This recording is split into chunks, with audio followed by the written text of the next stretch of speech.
प्यारे सज्जनों, सूर्य के अंदर प्रचंड तेज होते हुए भी जब वो बादलों से घिर जाता तो अंधेरा छा जाता।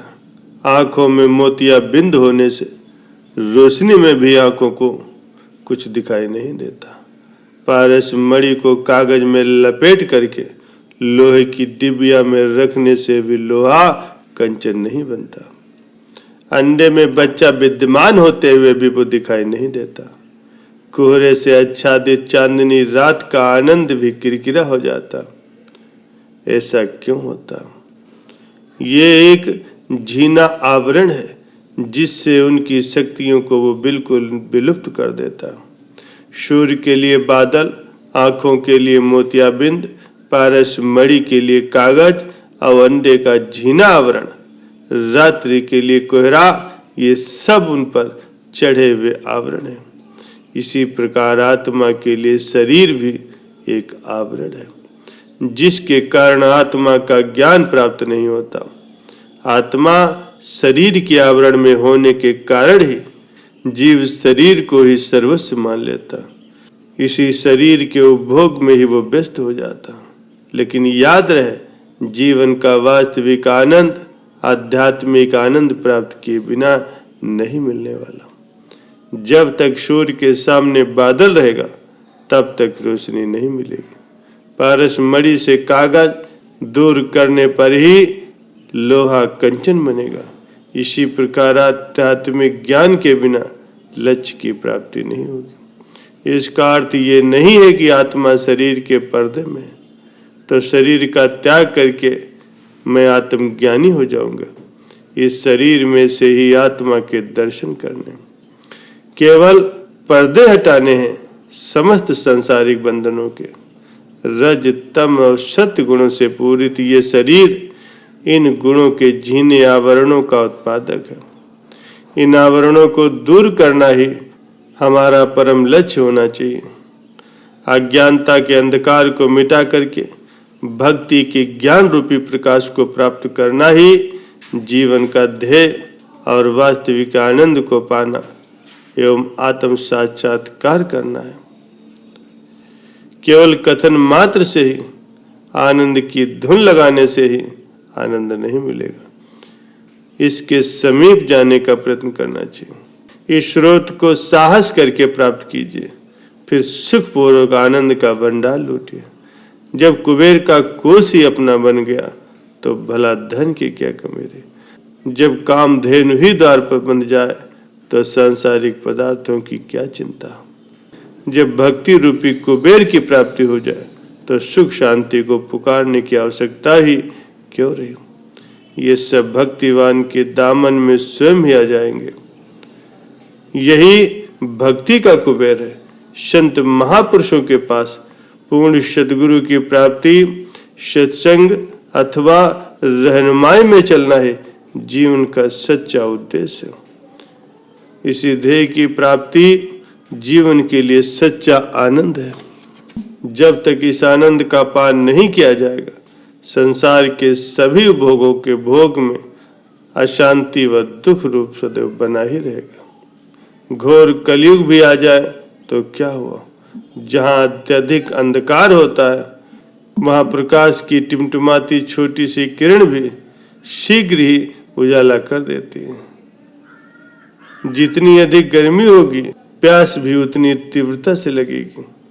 प्यास के बढ़ने पर पानी भी आतुरता से पुकार करेगा। ऐसे ही इस कलयुग में मालिक ने जीवों पर कितनी दया की है कि वे स्वयं संत महापुरुषों का रूप धारण करके घर बैठे ही अमर ज्योति घट घट में जलाने का प्रयास कर रहे हैं। एक बार कलयुग बैल का रूप धारण करके राजा परीक्षित के मार्ग में खड़ा हो गया। उस बैल के 3 पांव पंगु थे और 1 पांव ठीक था। इस दशा को देख करके राजा ने आश्चर्यचकित होकर के पूछा कि हे धेनु, ये तुमने क्या दशा बना रखी। बैल के रूप में कलयुग ने उत्तर दिया, कलयुग आने वाला है, पृथ्वी पर पाप और अत्याचार बढ़ जाएगा, लोग अधर्मी बन जाएंगे, इसीलिए मैं पंगु बन गया। राजा परीक्षित जब ऐसे कलयुग को समाप्त करने के लिए दौड़े तो उसने पुनः कहा, महाराज मुझ में एक बहुत भारी गुण भी है। अन्य युगों में लोग हजारों वर्षों तक तप करने के पश्चात भी अपने ध्येय की प्राप्ति सहज नहीं कर पाते थे, लेकिन कलयुग में केवल नाम की कमाई करने के कारण, नाम जपने के कारण परमात्मा की प्राप्ति भी शीघ्र हो जाएगी। कितना सरल साधन है कलयुग में परमात्मा की प्राप्ति करना। फिर भी यदि किसी जीव भक्ति पथ की तरफ ध्यान नहीं दे रहा अथवा भक्ति के कोष से वंचित हो जाए तो फिर दोष किसका? प्यारे सज्जनों, इस समय में भी मानव तन के कल्याण के लिए कितने अधिक प्रयास किए जा रहे हैं। यदि किसी बर्तन में अनेक प्रकार के स्वादिष्ट पकवान भर करके उन्हें ऊपर से ढक दिया जाए और उस पकवान के बर्तन को खोल करके उसे खाया न जाए तो उसका स्वाद कैसे मिल सकता है? स्वाद तो एक और रहा, उसका रूप रंग भी नहीं देखा जा सकता। इसी प्रकार जब तक इंसान भक्ति के पथ पर साधक बन करके मायावी बंधनों को दूर करके आत्मज्ञान प्राप्त नहीं करेगा, तब तक वो आत्म आनंद से वंचित रहेगा। उन आवरणों को विकार भी कहते हैं। जब तक विषय विकारों का मलिन पर्दा तो पर छाया रहेगा, तब तक अज्ञानता के अंधेरे में ही जीव भटकता रहेगा।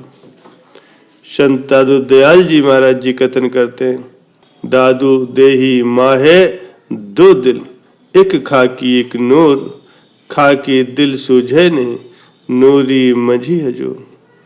इस शरीर में दोनों प्रकार के दिल अर्थात भावनाएं होती, एक तो साधारण और दूसरी असाधारण, एक आवरण रहित और एक आवरण सहित।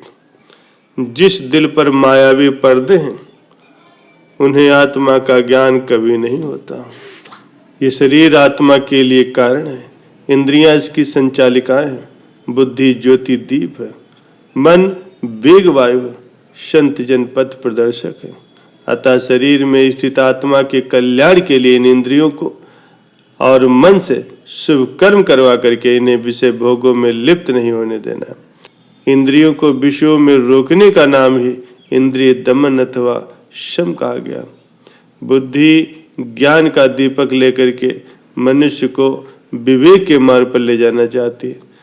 मार्ग में मन और माया की वेगवत वायु इस दीपक को बुझाना चाहती है, लेकिन भक्ति के पद पर अथवा आत्म ज्ञान के अभिलाषी संत महापुरुषों की पावन संगति प्राप्त करके उन्हें पद प्रदर्शक बना लेते हैं, जिससे मन माया का तूफान भी एक दीपक को बुझाने में असमर्थ हो जाता है। इसी प्रकार संत महापुरुषों का आश्रय लेने से जीव माया के झकोलों से बच जाता है और आत्म दर्शन प्राप्त करने में भी वो सफल हो जाता है।